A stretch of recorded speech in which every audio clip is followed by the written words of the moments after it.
Jewelleries December 14న హన్మకొండకు వస్తుంది. First factory outlet. కారం రంగు రుచితో ఉంటుంది. ఆచి మిరపపొడి అదరగొట్టే కారం రంగు రుచి. నమస్తే, వెల్కమ్ టు మెగా డిబేట్. నేను ప్రసాద్. ఆంధ్రప్రదేశ్ రాష్ట్రం విడిపోయి 10 సంవత్సరాలు అయింది. విభజన హామీలు మరి 10 సంవత్సరాలు అయినా కానీ విభజన హామీలు మాత్రం ఎక్కడా నెరవేరట్లా. దానికి గల కారణం ఏంటి? మనం కనుక ప్రస్తావించుకోవాల్సి వస్తే 2014లో తెలంగాణ ఆంధ్రప్రదేశ్ విడిపోయిన తర్వాత అక్కడ కేసీఆర్ గారు, ఇక్కడ చంద్రబాబు నాయుడు గారు. సో అట్లా ఈ 2 రాష్ట్రాల ప్రయాణాలు మొదలుపెట్టిన తర్వాత ఎక్కడ కూడా విభజనకు సంబంధించిన అంశాలు కూర్చొని మాట్లాడుకొని దానికి తగినట్టుగా పరిష్కార మార్గాల వైపు వెళ్ళాలి ఒకటి. లేదా కేంద్రం అయినా సరే జోక్యం చేసుకొని దానికి సంబంధించిన అంశంపైన త్వరగా పరిష్కార మార్గం చూపాలి. జరగల. సరే, కేసీఆర్ గారికి చంద్రబాబు నాయుడు గారికి వ్యక్తిగతంగా వాళ్ళిద్దరికి ఎట్లా ఉంటుంది ఏంటి అనేది ప్రత్యేకంగా చెప్పుకోనక్కర్లా. దాని తర్వాత జగన్మోహన్ రెడ్డి గారి పైన కేసీఆర్ గారికి ప్రేమ ఉంది కాబట్టి 2018లో కేసీఆర్ గారు అక్కడ గెలిచారు, 2019లో ఇక్కడ జగన్మోహన్ రెడ్డి గారు గెలిచారు. పోనీ గెలిచిన తర్వాతైనా ఆంధ్రప్రదేశ్ రాష్ట్రానికి ఏమైనా సరే ఇద్దరు ముఖ్యమంత్రులు సఖ్యతగా ఉంటారు కాబట్టి అప్పుడైనా సరే విభజన హామీలు ఏమైనా సరే క్లియర్ అవుతాయి అంటే అప్పటికీ అవలా. ఏదో హైదరాబాద్లో ఉన్న 4 బిల్డింగులు మాత్రం తాళాలతో సహా కేసీఆర్ గారికి అప్పచెప్పారు. పోనీ దానివల్ల ఆంధ్రప్రదేశ్ రాష్ట్రానికి ఒరిగింది అంటే ఎవరికి తెలీదు. అయిపోయింది. ఇప్పుడు తెలంగాణలోనేమో రేవంత్ రెడ్డి గారు, ఆంధ్రప్రదేశ్లో చంద్రబాబు నాయుడు గారు ముఖ్యమంత్రులుగా ఉన్నారు. సో ఇద్దరు గురు శిష్యులుగానే ఏ రాజకీయ నాయకుడిని అడిగినా, రాజకీయ విశ్లేషకులను అడిగినా ఇదే విషయాన్ని ప్రస్తావిస్తూ ఉంటారు. మరి ఇప్పటికైనా కానీ దీనికి సంబంధించిన అంశంలో పరిష్కార మార్గం లభిస్తుందా అనేది 1000 కళ్ళతో రాష్ట్ర ప్రజలందరూ కూడా ఎదురు చూస్తూ ఉన్నారు, అటు తెలంగాణలోను ఇటు ఆంధ్రప్రదేశ్లోను. సో ఇటువంటి తరుణంలో ఎప్పటికైనా సరే అడుగులు ముందుకు పడతాయా? ఎందుకంటే సీనియర్ రాజకీయ నాయకులు ఉండవల్లి అరుణ్ కుమార్ గారు ఇటీవల ఒక లేఖ కూడా రాశారు, అది కూడా పవన్ కళ్యాణ్ గారికి. ఏంటి అంటే విభజన హామీలు కొంచెం అయ్యేలాగా చూడండి అని చెప్పేసి. మరి అంత విధంగా ఆయనకి అంత చిత్తశుద్ధితో ఉన్నప్పుడు ఆయన ఎంపీగా ఉన్న సమయంలో రాష్ట్రం విడగొట్టారు. మరి అప్పుడు ఆయన ఏం చేశారు ఎవరికి తెలియదు ఒకటి. దాని తర్వాత జగన్మోహన్ రెడ్డి గారు అధికారంలో ఉండగా ఏ రోజైనా సరే లేఖ రాశారా అంటే రాయలేదు. మరి అప్పుడు ఎందుకు రాయలేదు, ఇప్పుడు ఎందుకు రాశారు? సరే, లేఖలు రాయటం రాయకపోవడం అన్నీ సెకండరీ విషయాలు. ఆయన రాసినా రాయకపోయినా ముందు కావాల్సింది ఏంటి అంటే విభజన హామీలు, అవి నెరవేర్చుకోవాలి. మరి దానికి సంబంధించిన అంశంపైన ఈరోజు చర్చ జరగబోతున్నాం. చర్చలో మనతోటి పాల్గొనబోతున్న వారు శరత్ చౌదరి గారు, తెలుగుదేశం పార్టీ అధికార ప్రతినిధి, రేగుల లక్ష్మణరావు గారు, వైసీపీ అధికార ప్రతినిధి, అలాగే రాజకీయ విశ్లేషకులు మస్తాన్ రావు గారు. అందరికీ నమస్తే అండి. సో లక్ష్మణరావు గారు, సో ముందుగా మీరు చెప్పండి.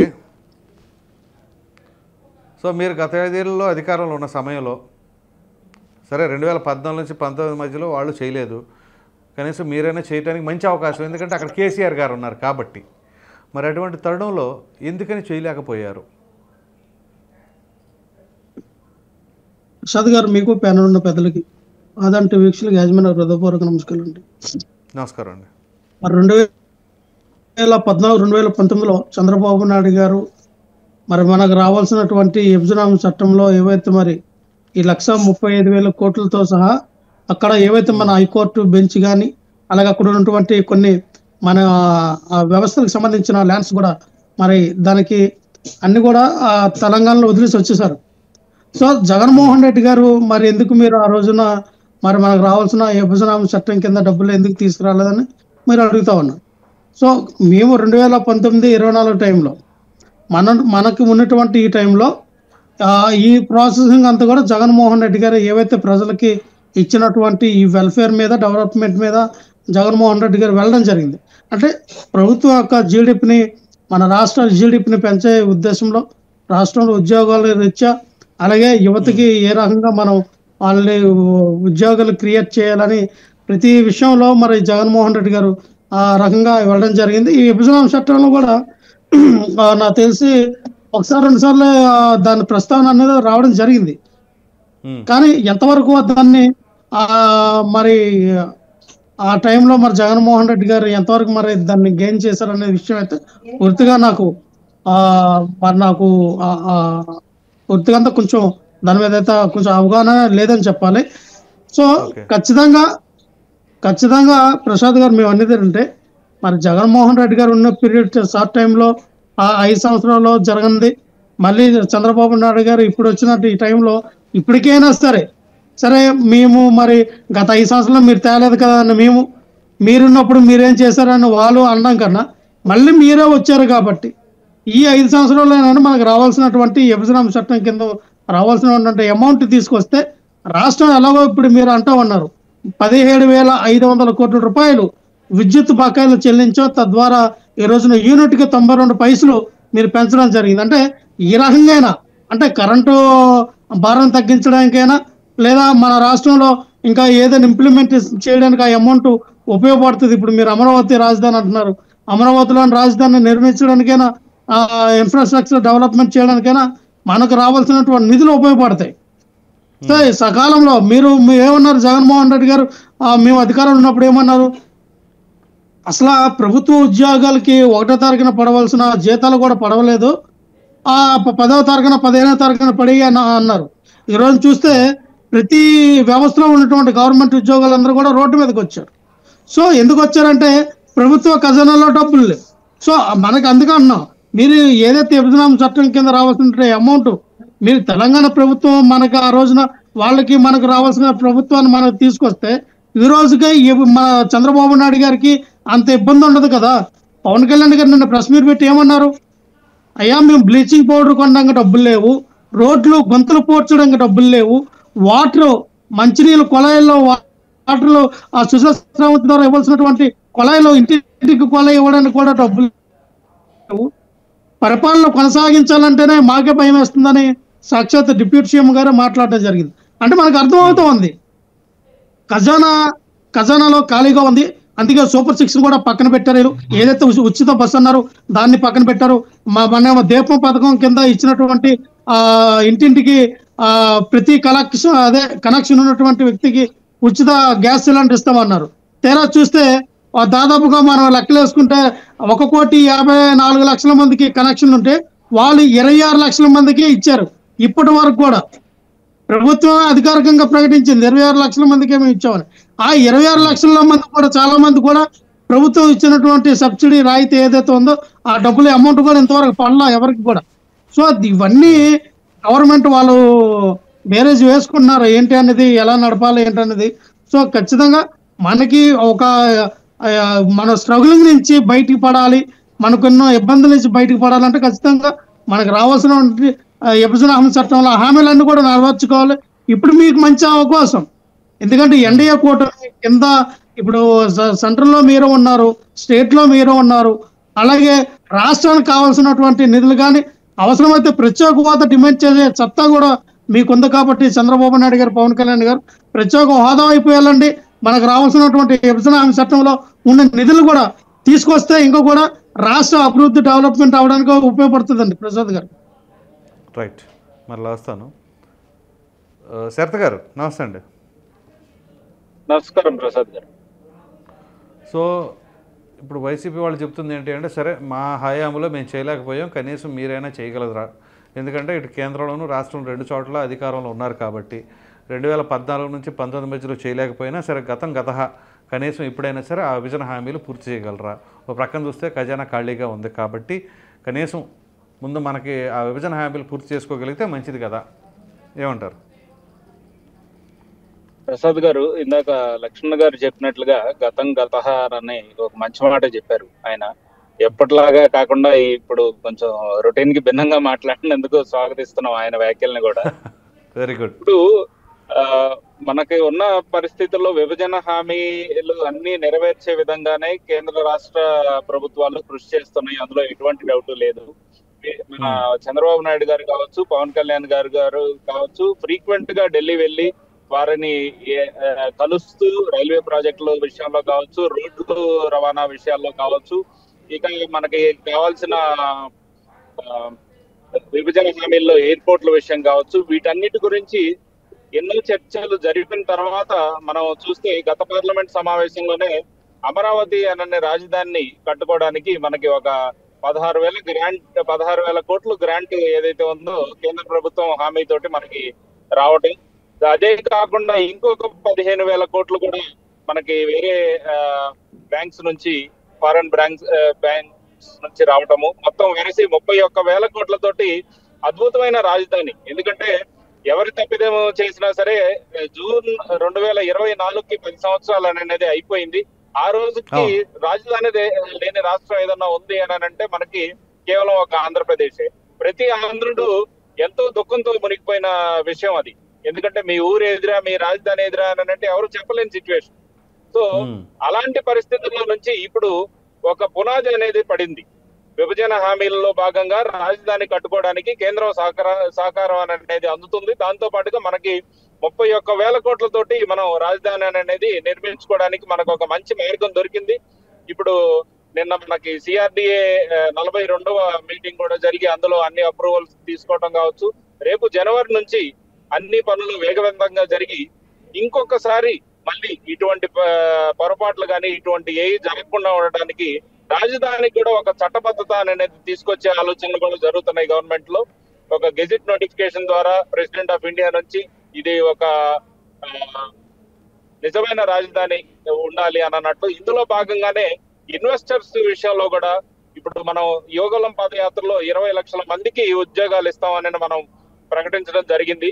అందులో భాగంగా ఇన్వెస్టర్స్ అందరి దగ్గరికి కూడా మనం వెళ్ళి ప్రతి కంపెనీ ఇప్పుడు గత 5 సంవత్సరాల్లో కొన్ని కంపెనీలు వెనక్కి వెళ్ళిపోయినాయి, కొన్ని కంపెనీలు ఇంకా స్టార్ట్ చేయని ఉన్నాయి. వారందరికీ కూడా ఎవరు కూడా ఐఏఎస్ ఆఫీసర్లు వీళ్ళెవరు కాల్స్ వాళ్ళ ద్వారా సంప్రదించకుండా డైరెక్ట్ గా ముఖ్యమంత్రి గారు, లోకేష్ గారు, పవన్ కళ్యాణ్ గారు వారికి భరోసా కల్పించేటట్లుగా ముందడుగులు వేస్తూ వెళ్ళిపోయిన వాళ్ళని వెనక్కి తీసుకొస్తూ ఈ ఫాక్స్కాన్ కావచ్చు, లేదు అని అంటే లులు కావచ్చు, టీసీఎస్ కావచ్చు, హెచ్సిఎల్ కావచ్చు, 16,000 ఉద్యోగాలతోటి హెచ్సిఎల్ అండ్ ఇన్వెస్ట్మెంట్స్ పరంగా కూడా చూస్తే మనకి ఏఎండ్ఎం వాళ్ళు 1,60,000 కోట్లు తోటి అమలాపురం దగ్గర పెట్టడం కావచ్చు. ఇంకా కొన్ని కంపెనీలు కూడా మన లోకేష్ గారి అమెరికా పర్యటనలో భాగంగా కొంతమంది సుముఖంగా ఉన్నారు. వారు కూడా టెస్లా కంపెనీ కావచ్చు, లేదు అని అంటే ఇప్పుడు మెటా కంపెనీ కావచ్చు. నిన్న మన కలెక్టర్స్ కాన్ఫరెన్స్ లో కూడా చూస్తే మొత్తం ఇంటిగ్రేషన్ చేయాలి దుబాయ్ యుఏఈ లెవెల్లో ఎలా అయితే కంప్లీట్ గా ఒక సమగ్రంగా ఒక గవర్నెన్స్. ఇవన్నీ బాగానే ఉన్నాయి సార్. ఇప్పుడు శరత్ గారు ఒక నిమిషం, ఇవన్నీ బాగానే ఉంది. Okay, right no what are the things which are going on, అవన్నీ ఫైన్. కాకపోతే ఈ విభజన హామీల్లో ప్రధానంగా ఏంటి అంటే ఎంప్లాయీస్కి సంబంధించిన ఎపిసోడ్ ఉంది. సో ఆ ఉద్యోగస్తులకు సంబంధించిన అంశాన్ని ఏ రాష్ట్రానికి ఆ రాష్ట్రానికి పరిమితం చేసేసుకుంటే వాళ్ళకి తలనొప్పులు లేకుండా ఉంటాయి. ఏమంటారు? అవునండి, ఖచ్చితంగా మీరు చెప్పిన విషయం ఆల్రెడీ ముఖ్యమంత్రి గారి దృష్టిలో ఉందండి. ఉద్యోగుల విభజన కావచ్చు, వారందరికీ పర్మనెంట్ అలొకేషన్స్ కావచ్చు, వీటన్నిటి ఇది కూడా నెక్స్ట్ 6 నెలల నుంచి సంవత్సరం వ్యవధి లోపల కంప్లీట్ గా క్లోజ్ చేసుకునే విధంగానే ఇంకొకసారి కూడా రేవంత్ రెడ్డి గారితో ముఖ్యమంత్రి గారు కలిసి అండ్ అక్కడ కమిటీ మెంబర్స్ ఎవరైతే 2 రాష్ట్రాలు కలిసి వేసుకున్నాయో వాళ్ళందరూ నిరంతర చర్చలు జరుపుతున్నారు ఆల్రెడీ. సో ఇంకా 2 రాష్ట్రాల మధ్య ఏదైతే పెండింగ్ సమస్యలు ఉన్నాయో అవి కూడా త్వరలో ఒక కొలిక్కి వస్తాయని మేము భావిస్తున్నాము. దాంతో పాటుగా మనకి ఏ అయితే కేంద్ర ప్రభుత్వం నుంచి రావాల్సిన యూనివర్సిటీస్ కావచ్చు, లేదు అని అంటే కొన్ని సంస్థలు కావచ్చు, ఇవన్నీ కూడా తీసుకొచ్చే విధంగానే పావులు కలుపుతున్నారు. ఎందుకంటే మొత్తం ఒక కూటమి ప్రభుత్వం లాగా ఫామ్ అయింది. ఇప్పుడు కేంద్రం వేరు కాదు, రాష్ట్రంలో ఉన్న ఇద్దరు వేరు కాదు, అందరూ ఒకటేగా ఉన్నారు. కాబట్టి వీరు కూడా అడిగే చనువు వీరికి ఉంది. వారు కూడా రాష్ట్రానికి ప్రస్తుతం ఉన్న పరిస్థితి దృష్ట్యా కొద్దిగా మేలు చేసే దృష్టితోటే వాళ్ళు కూడా ఉన్నారు.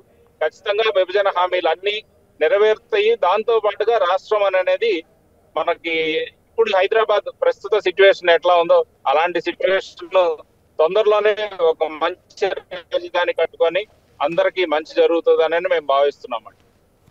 రైట్ అండి, మీరు చెప్పినట్లుగా 6 నెలల నుంచి సంవత్సరం లోపు కనుక ఈ విభజన హామీలు నెరవేరితే 2 రాష్ట్ర ప్రజల్ని మీరు సంతోషపెట్టిన వాళ్ళు అవుతారు. మరలా వస్తాను నేను. మస్తాన్ రావు గారు నమస్తే అండి. సార్ చెప్పండి సార్, ఏదైతే విభజన హామీలు రాష్ట్రం విడిపోయి 10 సంవత్సరాలు అవుతున్నా కానీ ఇప్పటికీ అలాగే ఉంది. మరి దీనికి సంబంధించి ఈసారి అయినా సరే పరిష్కార మార్గం వైపు వెళతాము అని చెప్పేసి మీకు ఏమన్నా హోప్స్ ఉన్నాయా? ప్రసాద్ గారికి, ఆదాం టీవీ ప్రేక్షకులకి, అదేవిధంగా ప్యానెల్లో ఉన్న ఇతర మిత్రులకి నమస్కారాలు. విభజన హామీలు అనేది ఒక పెద్ద బ్రహ్మ పదార్థంగా తయారు చేశారండి. మొత్తం ఆంధ్రప్రదేశ్ కి సంబంధించి కాంగ్రెస్ పార్టీ తలుపులు మూసేసి ప్రజాస్వామ్యాన్ని కూలీ చేస్తూ ఏ విధంగా అయితే రాష్ట్ర విభజన చేశారు, రాష్ట్ర విభజన చేశారో ఇప్పటికీ ఎక్కడ వేసిన గొంగళి అక్కడే ఉన్నట్టుంది. కానీ ఇటు మన రాష్ట్రంలోని నాయకులు కానీ జగన్మోహన్ రెడ్డి గారు కానీ లేకపోతే చంద్రబాబు నాయుడు గారు కానీ అంటే 10 సంవత్సరాలు గడిచిపోయింది టెన్యూర్. అవును. ఆ టెన్యూర్లో దానికి సంబంధించి ఒక చిత్తశుద్ధితో అంకిత భావంతో లేదా రాష్ట్రానికి మేలు చేయాలనే ఒక తపనతో ఎవరు పోరాడిన దాఖలాలు అయితే నాకైతే కనిపించలేదు. ఎందుకంటే చంద్రబాబు నాయుడు గారు 2014-19 మధ్య ఆయన అధికారంలోకి వచ్చినప్పుడు మొదటి 3 ఏళ్ళేమో 3.5 ఏళ్ళేమో ఆయన ప్యాకేజీ బాగానే ఉంటుంది అనేది యాక్సెప్టెన్సీ తీసుకొని అరుణ్ జైట్లీ గారితో ఆ రోజు అర్ధరాత్రి ప్రకటన చేయించి ప్యాకేజీ ప్రత్యేక హోదా కంటే ప్యాకేజీనే మనకి లాభదాయకం అనే విధంగా ఒక ఒప్పందం కుదుర్చుకున్నారు. ఆ తర్వాత జరిగిన కొద్ది కాలానికే బీజేపీతో తెగదప్పులు చేసుకొని జగన్మోహన్ రెడ్డి గారు ఏదైతే ఆయన కొంత ఈయన ట్రాప్ లో పడేశారో ఆ ట్రాప్ లో పడిపోయి ఆయన ఆ ప్యాకేజీకి నిరాకరించి మళ్ళీ ప్రత్యేక హోదా కావాలన్న.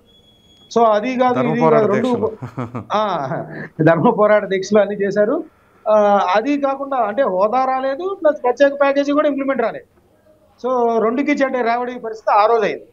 ఆ తర్వాత జగన్మోహన్ రెడ్డి గారు ఏమో చంద్రబాబు నాయుడు గారు ప్రత్యేక హోదా అనేకుండా చేశారు. నాకు ఒక ఛాన్స్ ఇవ్వండి, నేనంటే ఏంటో చూపిస్తాను, నాకు 25 మంది ఎంపీలు ఇవ్వండి, నేను ఖచ్చితంగా ప్రత్యేక హోదా సాధించి తీరుతాను, ప్రత్యేక హోదా వస్తేనే రాష్ట్ర అభివృద్ధి లేకపోతే నాశనం అయిపోయింది అని ప్రజల్ని చైతన్యవంతులు చేసి వాళ్ళ ఉన్న ఎంపీలని అందరూ కూడా రాజీనామా చేయించి అవసరమైతే చంద్రబాబు నాయుడు గారికి కూడా సవాల్ ఇస్తారు, మా ఎంపీలతో రాజీనామా చేస్తాను, మీ ఎంపీలు కూడా రాజీనామా చేస్తే ఎవడు అడ్డుకుంటాడో చూస్తాను రండి అంటే ఆయన పోరాటం జగన్మోహన్ రెడ్డి గారు ఒక పోరాట ఏదుడిగా ఉన్నారా అని అందరూ భావించారు. అయితే ఆయనకి 22 ఎంపీ సీట్లు ఇచ్చారు, 151 స్థానాలు గెలిపించారు. ఆ పోరాట ఏదుడు కాస్త బైండ్ ఓవర్ అయిపోయి అసలు ప్రత్యేక హోదా ఊసే అతని ముఖ్యమంత్రి ఉన్నారా అంటే ప్రత్యేక హోదా పోరాటం చేసి ప్రత్యేక హోదా గురించి మాట్లాడిన ముఖ్యమంత్రి ఎవరు ఉన్నారంటే ఆయనే. అంటే ఇప్పుడు అనొచ్చు వైసీపీ మిత్రులు కానీ చాలా మంది, ఆయన వెళ్ళినప్పుడల్లా ఒక లెటర్ ఇస్తారు, ప్రత్యేక హోదా అడుగుతారు, విభజన తెలిసిందేలేండి, అందరికి తెలిసిందే. ఆ లెటర్ లో ఏముంటాయి, ఆ లెటర్ లో ఏముంటది, ఆ లెటర్ గురించి కూడా బయటకి ఏం రిలీజ్ చేయరు, ఆయన మాట్లాడరు అక్కడ, ఓన్లీ లెటర్ ప్రెస్ రిలీజ్ చేస్తారు, ప్రెస్ నోట్ అది కూడా ఒకటే ఉంటది, కాపీ పేస్ట్ లాగా. ఎప్పుడు ఎన్నాళ్ళు గెలిచినా కూడా అదే రైల్వే జోను, అదే ప్రత్యేక హోదా ఇట్లానే ఉంటుంది. సరే, ఇప్పుడు ప్రత్యేక హోదా విషయం ప్రక్కన పెట్టేసేయండి. కనీసం విభజన హామీలకు సంబంధించి ఎప్పుడైతే అక్కడ కేసీఆర్ గారు ఇక్కడ జగన్మోహన్ రెడ్డి గారు ఉన్నారో కనీసం ఎప్పుడైనా సరే పరిష్కార మార్గాలు వస్తాయని చెప్పేసి నేనైతే నిజంగా ఎక్స్పెక్ట్ చేశానండి, టు బి ఫ్రాంక్. అంటే అనుకున్నానండి, అంటే వాళ్ళిద్దరు మసలుకున్న విధానం, ఆయన తెలంగాణ రాష్ట్రం పట్ల ఆయనకున్న చిత్తశుద్ధి, నేను ఆంధ్రప్రదేశ్కే పరిమితం అవుతాను, నాకు తెలంగాణ అవసరం లేదని ప్రకటించిన జగన్మోహన్ రెడ్డి గారి చిత్తశుద్ధి చూస్తే ఖచ్చితంగా మనందరం కూడా ఓహో వీళ్ళిద్దరూ కలిసి కూర్చొని పరిష్కారం లభించింది అని చెప్పేసి అనుకున్నారు. అయితే ఒక్క అడుగు కూడా ముందుకు పడలేదనేది మనకు వాస్తవాలు చెప్తా ఉన్నాయి. అంతెందుకు సార్, ఇప్పుడు 2 రాష్ట్రాల సిఎస్లు ఒక వారం 10 రోజుల క్రితం ఆయన సమావేశమయ్యారు కదా, మన ఏపీఐఎస్సీ బిల్డింగ్ లో సమావేశమయ్యారు. అక్కడ కూడా ఉన్నాయి ఏంటి, ఇంకా ఏదో ఒక 2 గంటలు మాట్లాడుకొని లంచ్ చేసేసి వెళ్ళిపోయినట్టుగా ఉన్నారు తప్పితే దానికి సంబంధించి కాంక్రీట్ గా ఇదిగో ఆంధ్రప్రదేశ్ ప్రభుత్వం ఈ విధంగా ప్రణాళికాబద్ధంగా వెళ్దాము, కేంద్ర ప్రభుత్వం దగ్గరికి వెళ్ళి కూర్చొని మొత్తం మనం సాధించుకొని వద్దాం అనే విధంగా ఎక్కడ జరగలేదు. అక్కడ ఆ రోజు జరిగింది చూస్తే మీకు 9-10 షెడ్యూల్కి సంబంధించి ఆస్తులు అప్పులు పంపకం గురించి మళ్ళీ మాట్లాడుకున్నారు, వెళ్ళిపోయారు చెప్తే ఒక అంచనాకి రాలా. మనకి విభజన ప్రాబ్లం ఇక్కడ 9-10 షెడ్యూల్. చంద్రబాబు గారు కాస్త ఒక్క నిమిషం, జగన్మోహన్ రెడ్డి గారు కేసీఆర్ గారు ఉన్నప్పుడు ఎక్స్పెక్ట్ చేసి అయుద్దని అయిపోయింది. ఇప్పుడు గురు శిష్యులు వచ్చారు కదా, ఇంకా గట్టిగా నమ్మకం వచ్చింది. మరి తీరా చూస్తేనేమో ఇక్కడ సిఎస్ల పరిస్థితి ఎట్లా ఉంది చెప్పండి. సిఎస్లో అదే ఇప్పుడు మనకి ఆ రోజు జరిగిన దాంట్లో ఏంటంటే ఒకటి 861 కోట్ల రూపాయలు లేబర్ సెస్ కి సంబంధించి ఇద్దరు ఒక అంగీకారానికి వచ్చారండి. ఏది 11వ సంవత్సరంలో. తర్వాత విద్యుత్ బకాయిలు మనం వాళ్ళకి వాళ్ళు మనకి వాళ్ళని పోట్లాడుకుంటూ ఉంటాం, డిస్కమ్లు అయ్యి అని, అది తేల్చలా. ఉద్యోగులు అసలు ఇవన్నీ లేకుండా ఓన్లీ ఉద్యోగస్తులు పాపం ఇక్కడ మొగుడు అక్కడ భార్యాభర్తలు ఉన్నప్పుడు అక్కడొకళ్ళు ఇక్కడ ఒకళ్ళు ఉన్నారు, వాళ్ళ విషయంలో తీసుకుంటారా అంటే ఆ నిర్ణయం కూడా తీసుకోవాలి. కొన్ని వేల మంది ఎదురు చూస్తూ ఉన్నారు, దాదాపు 10-15 వేల మంది ఎదురు చూస్తున్నారు, ఇటువైపు వాళ్ళు కానీ అటువైపు వాళ్ళు. కనీసం అది కేంద్ర ప్రభుత్వంతో సంబంధం లేని అంశం అది. దాన్ని పరిష్కరించడానికి కూడా వీళ్ళకి తీరిక లేదు, వీళ్ళకి చిత్తశుద్ధి లేదు. ఇక మనం విభజన హామీలు అమలు ఇప్పుడు పక్కన చూస్తే, ఇప్పుడు ఈ 2 రాష్ట్రాలు పక్కన పెడితే అసలు కేంద్రం ఇనిషియేటివ్ తీసుకోవచ్చు. ఎందుకు తీసుకోవచ్చు అంటే బీజేపీ కూడా భాగస్వామ్యంగా ఉంది కదా మన కూటమిలో. అవును, రాష్ట్రంలోనే ఉంది, దేశంలోనే ఉంది, ఇక్కడ ఉంది. వాళ్ళ నాయకులు కూడా ఎవరు మాట్లాడరు. ఇప్పుడు మనకి విశాఖ రైల్వే జోన్ ఇస్తారో లేదో పక్కన పెడితే, విశాఖపట్నంలో స్టీల్ ప్లాంట్ మేము అమ్మం, ఇది ఇక్కడే ఉంటది, మేము అవసరమైతే కొన్ని వేల కోట్లు సాయం చేస్తాం, దాన్ని నిలబెడతామనే ఎవరో ఒక మంత్రి, కేంద్ర మంత్రి, ఉక్కు శాఖ మంత్రి వస్తాడు, ఒక ప్రకటన చేస్తాడు, వెళ్ళిపోతాడు. మళ్ళీ అక్కడ ఉద్యోగ సంఘాలు దాని మీద చెప్తున్నా. అంటే నేను అనేది ఏంటంటే, విశాఖ ఇప్పుడు కొద్దిగా చంద్రబాబు నాయుడు గారు వచ్చిన తర్వాత కదిలింది ఏంటంటే, విశాఖ రైల్వే జోన్ కు సంబంధించి ఒక డిపిఆర్ పంపించడం, అసలు దానికి సంబంధించిన భవనాలు కేటాయింపులు కొంత ముందుకు జరిగింది అనేది మనం చెప్తాం. అయితే అన్నిటికంటే కూడా మన ఆస్తులు అప్పుల మీద ప్రభావం చూపేది ఒకటి. రెండోది, మన రాష్ట్రంలో వెనకబడిన జిల్లాలు ఏవైతే ఉన్నాయో, ఇప్పుడు 26 జిల్లాల్లో మనకి ఏజెన్సీ ప్రాంతాలు ఉన్న జిల్లాలే 6 దాకా ఉన్నాయి. ఇప్పుడు ఇటువైపు ఏజెన్సీ గిరిజన ప్రాంతాలు టచ్ అయ్యి, లేదంటే ఇటువైపు పల్నాడు ఇటువైపు చూసినా కూడా కొన్ని రాయలసీమ ఏరియాలో వెనకబడిన జిల్లాలు. ఆ వెనకబడిన జిల్లాలకి ఇయర్లీ 50 కోట్లు ఇస్తారు. అవి తెచ్చుకుందాం అంటే అవి కూడా ఏదో ప్రకటనగా పరిమితం ఉంది, కానీ ఫండ్స్ రిలీజ్ కాలేదు. 7 జిల్లాలు ఉంటే ఉమ్మడి జిల్లాలో దాని 8వ జిల్లాగా ప్రకాశం జిల్లాను కూడా చేర్చారు కదా. అందులో చేర్చారు, కానీ ఫండింగ్ రావాలిగా. అదే చెప్తుంది, ఫండింగ్ రావట్లేదు, జరుగుతూ ఉంటాయి. తర్వాత మనకి పోలవరం ప్రాజెక్టు ఉండవల్లి అరుణ్ కుమార్ గారు మొన్న పవన్ కళ్యాణ్ గారికి లెటర్ రాశారు. ఆయన ఇప్పుడు అదే వస్తున్నా ఒక్క నిమిషం వస్తున్నా నేను.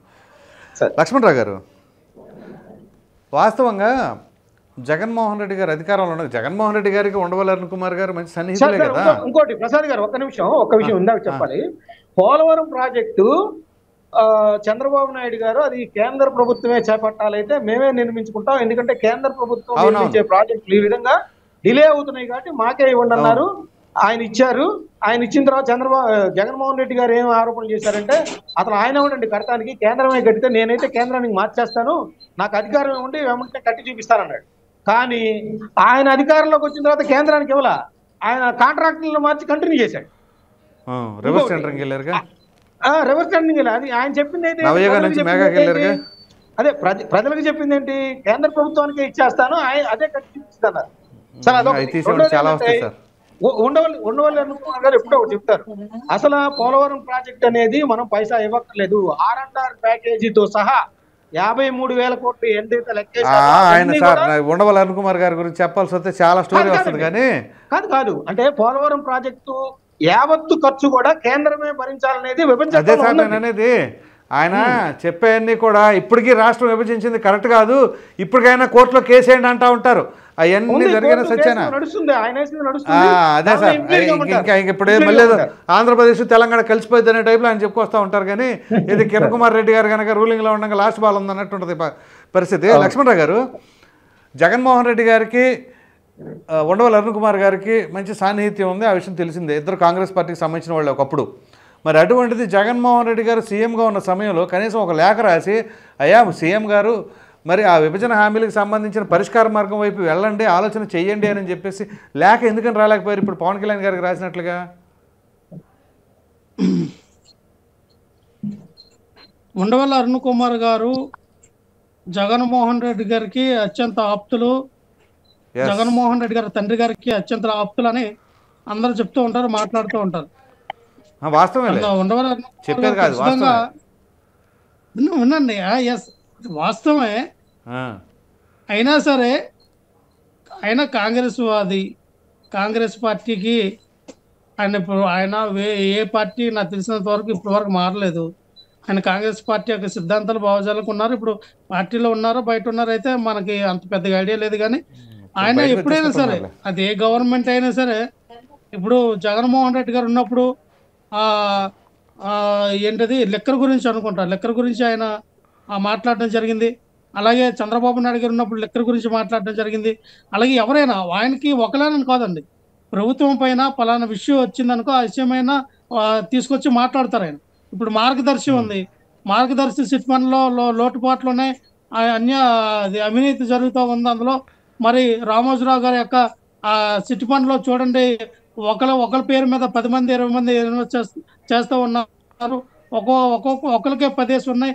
దాన్ని అన్ని కూడా బయటకు తీసుకొచ్చింది ఆయనే. సో మనం ఒకటే సార్ సిస్టమేటిక్ ఏంటంటే ఇక్కడేదో జగన్మోహన్ రెడ్డి గారిని మీద ఆయన ప్రభుత్వం మీద ప్రశ్నించలేదనో, లేదా ఈ రోజున చంద్రబాబు నాయుడు గారిని ప్రశ్నించారని ఆయన తక్కువ చేయడం కాకుండా, ఆయన ఈ రోజు చంద్రబాబు నాయుడు గారు వచ్చారు. ఈయన చంద్రబాబు నాయుడు గారికి 40 సంవత్సరాల రాజకీయ అనుభవం ఉంది. ఆయనకి తెలుసు ఈ రోజున రాష్ట్ర విభజన హామీలు ఏ విధంగా తీసుకురావాలనేది. ఆ రోజున 2014 2019 ఈ సినారియో ఏ విధంగా నడిచిందో ఇప్పుడున్నటువంటి ఈ యొక్క కాల పరిమితిలో చంద్రబాబు నాయుడు గారు చేయగలరు. ఇన్కేస్ ఆఫ్ ఇంక్లూడింగ్ ఆ పవన్ కళ్యాణ్ గారు ఉన్నారు కాబట్టి, పవన్ కళ్యాణ్ గారు మరి కేంద్ర ప్రభుత్వానికి చాలా సన్నిహితంగా ఉంటూ ఉన్నారు కాబట్టి, పవన్ కళ్యాణ్ గారు రాష్ట్ర భవిష్యత్తు కోసము, రాష్ట్ర అభివృద్ధి కోసం ఆలోచించే వ్యక్తి కాబట్టి, అంటే ప్రజలకి వాళ్ళకి ప్రమోట్ చేశారు కాబట్టి చెప్తూ ఉన్నా.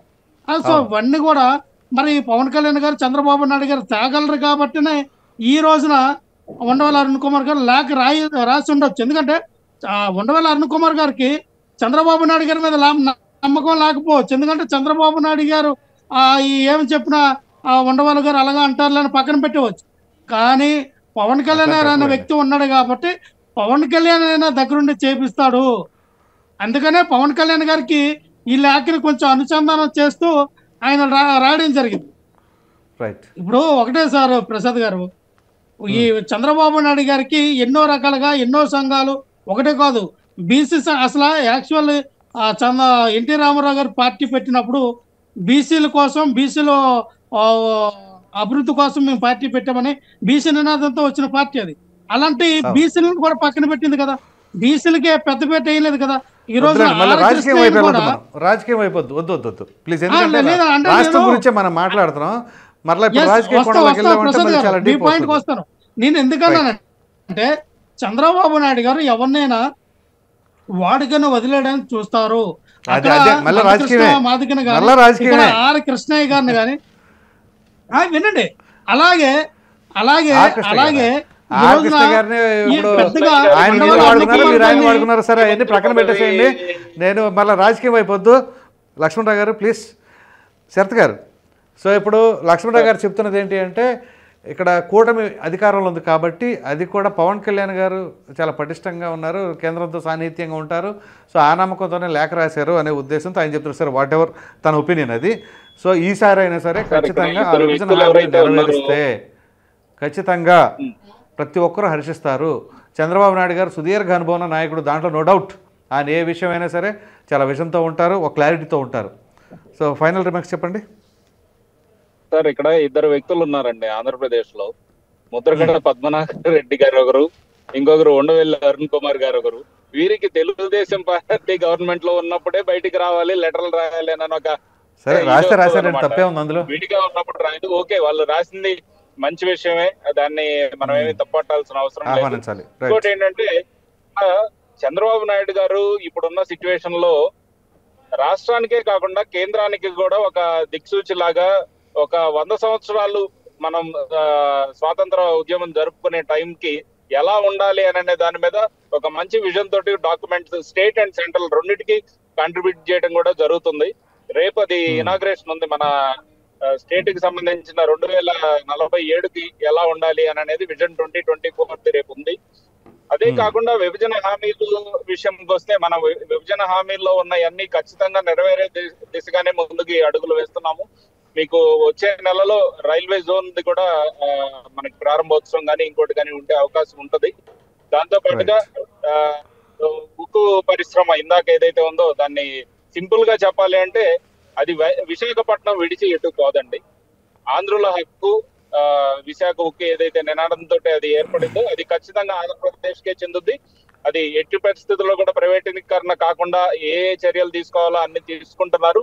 దాంతో పాటుగా రిమైనింగ్ అన్ని కూడా విభజన హామీలతో పాటు మంచి నిధులు అండ్ కంపెనీలు తీసుకొచ్చే ఉద్దేశంతో ముందుకు వెళ్తున్నారు. రాష్ట్రానికి యువతకి కూడా మంచి ఉజ్వల భవిష్యత్తు ఉండేటట్లుగా కూడా కార్యాచరణ రూపొందుతూ ఉంది. అవన్నీ ఖచ్చితంగా మనకి రాబోయే 1-2 సంవత్సరాల్లోనే మనం వాటికి సంబంధించిన ఫలాలన్నీ మనం చూస్తామండి. Right sir. మసారా గారు కంక్లూడింగ్ రిమార్క్స్ చెప్పండి సార్. అదే సార్, ఇప్పుడు విభజన హామీలు అంటే ఇప్పుడు మనం ప్రత్యేక హోదా ఇటు నాకైతే ప్రత్యేక హోదా డిమాండ్ అనేది ఇక ముగిసిపోయిన అధ్యాయం అనేది లేదు, నాకు క్లోజ్ అది. దానికి సంబంధం. అయితే నేననేది ఏంటంటే కనీసం మనం ఆంధ్రప్రదేశ్ ఇప్పుడున్న పరిస్థితుల్లో 10 లక్షల కోట్ల అప్పులు ఉన్నాయి. పరిశ్రమలు కూడా స్థాపించుకోవడానికి మౌలిక సదుపాయాలు కల్పించుకోవాలి. కాబట్టి ఏదైతే గతంలో డిమాండ్ ఉంది విభజన సమయంలో ఒక 10 ఏళ్ల పాటు లేదా కనీసం ఈ 5 ఏళ్ల పాటు బీజేపీ అధికారంలో ఇక్కడ అక్కడ ఉంది కాబట్టి ట్యాక్స్ ఎగ్జంప్షన్స్ అన్నా ఈ ఇండస్ట్రీస్ కి సంబంధించిన రాయితీలు ఇవ్వగలిగితే తేగలిగితే ఇండస్ట్రీస్ పరంగా మనము డెవలప్ అవడానికి అవకాశం ఉంది అనేది రాష్ట్ర ప్రభుత్వం కానీ అటు కేంద్ర ప్రభుత్వం కానీ ఇక్కడ ఉన్న బీజేపీ రాష్ట్ర నేతలు పవన్ కళ్యాణ్ కానీ ఆలోచించాల్సిన అవసరం. ఎందుకంటే మనకి మౌలిక సదుపాయాలు ఇప్పుడు ఆల్రెడీ వైఎస్ఆర్సీపీ హయాంలో ప్రధానంగా ఆ పార్టీ ఓటమి చెందడానికి కారణం రోడ్ల దుస్థితి అన్నారు. సో ఈ రోడ్లు వేసుకోవటం, ఇక్కడ ఉన్న నిధులు ఇవన్నీ సరిపోతా ఉంటాయి. మనకి మళ్ళీ పరిశ్రమలకు మౌలిక సదుపాయాలు కావాలి అంటే మన తీర ప్రాంతంలో మన పెట్రో కారిడార్ కానీ ఇంకా తీర ప్రాంత పరిశ్రమలు కానీ అనుబంధ పరిశ్రమలు కానీ అభివృద్ధి చెందాలంటే మౌలిక సదుపాయాలకి పెద్ద ఎత్తున నిధులు అవసరం అవుతాయి. మనం పక్కన అమరావతికే 15,000 కోట్ల రూపాయలు ఏషియన్ అభివృద్ధి బ్యాంక్ నుంచి కానీ ఇంకా వేరే ప్రపంచ బ్యాంక్ నుంచి తెచ్చుకుంటున్నాం. అలా కాకుండా ఆ ట్యాక్స్ అబ్జెక్షన్ అదేవిధంగా రాయితీలు పరిశ్రమలకు రాయితీల విధంగా కేంద్ర ప్రభుత్వం నుంచే మనం కనుక తెచ్చుకోగలిగితే రాష్ట్రం పరిశ్రమల పరంగా ముందుకు వెళ్ళడానికి అవకాశం ఉంటుంది అనేది నా ఉద్దేశం. చూద్దాం, ఖచ్చితంగా ఈ డిమాండ్ మనం ప్రవేశపెడతాము. వాళ్ళు నోటీస్ చేస్తారేమో. శరత్ చౌదరి గారు ఖచ్చితంగా ఈ పాయింట్ ని ప్రభుత్వం దృష్టికి తీసుకెళ్ళండి.